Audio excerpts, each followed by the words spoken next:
I'm going to show you Whammie. We're going to start off with our ice.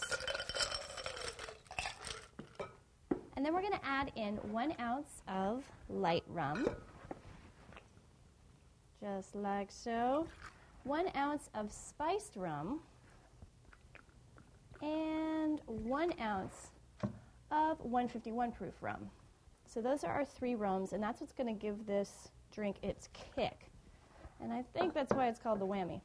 Then we're going to add in 1 ounce of peach brandy, just like so. 1 ounce of creme de banana.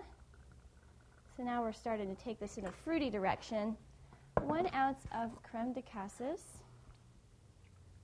And 1 ounce of raspberry liqueur. All right. Then you're going to do just a splash of pineapple juice and a splash of orange juice.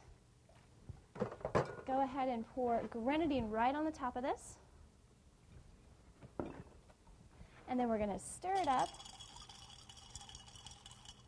and serve it with a cherry on top. All right, don't drink too many of these, all right? Take it easy. This is the Whammie.